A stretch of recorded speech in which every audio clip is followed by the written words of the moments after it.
Bagaimanakah respon kita ketika ada orang yang menghina atau mengejek Yesus, terutama oleh umat sebelah? Misalnya menghina Tuhan Yesus dengan kata-kata, dengan gambar, atau dengan apapun itu. Apakah kita perlu merespon menghina kepercayaan mereka? Terutama pada zaman Nuh, banyak orang menghujat di media sosial. Nah, bagaimana respon kita sebagai pengikut Yesus Kristus, sebagai murid-murid Yesus? Apakah kita melakukan seperti apa yang mereka lakukan? Saudaraku, kita tidak perlu kaget, tidak perlu membalas semua apapun yang terjadi pada zaman ini, karena itu telah dituliskan di dalam kitab suci.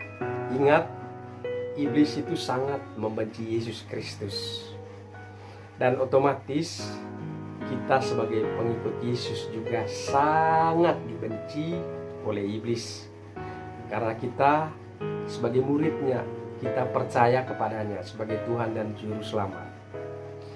Iblis tidak pernah membenci agama ini atau agama ini, tetapi iblis sangat membenci yang namanya Yesus Kristus dari sejak zaman dulu kala hingga zaman kita saat ini, bahkan sampai selama-lamanya.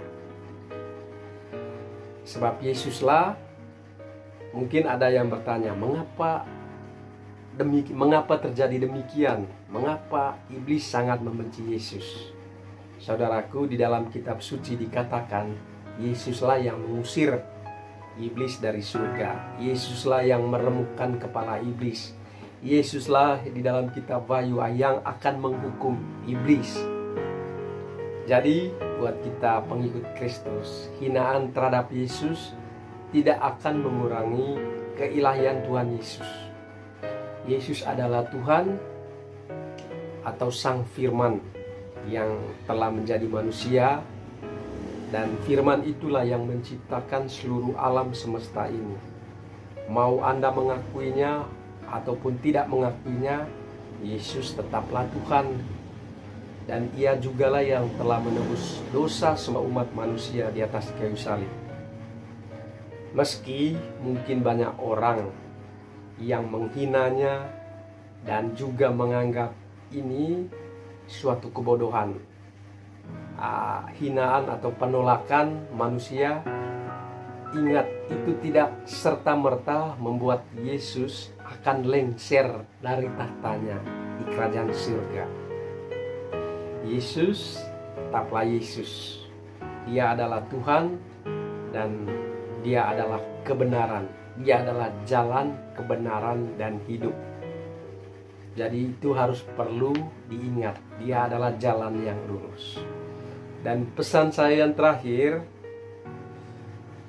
buat kita para pengikut Kristus, kita tidak perlu merespon dengan marah. Justru bagian kita adalah meneladani guru kita, yaitu tidak melawan orang yang menghina kita.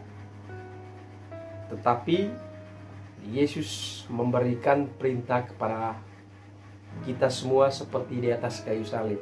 Ya Bapa, ampunilah mereka, sebab mereka tidak tahu apa yang mereka perbuat. Maka daripada itu, buat kita semua para pengikut Kristus, kita yang mengaku sebagai murid-murid, jadi kita tidak perlu marah, tidak perlu merespon dengan menghina.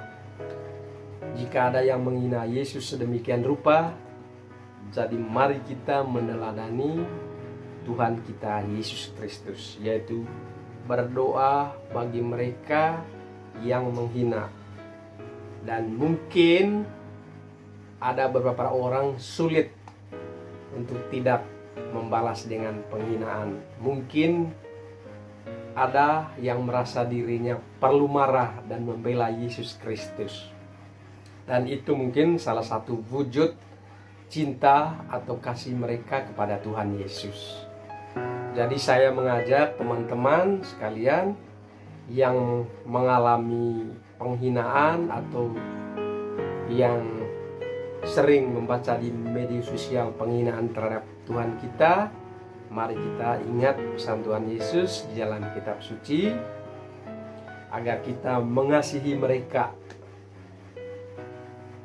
Tuhan Yesus berkata, kasihilah musuhmu dan berdoalah bagi mereka yang telah menganiaya kamu. Di dalam Injil Matius pasal 5 ayat 44. Itu memang sangat-sangat sulit.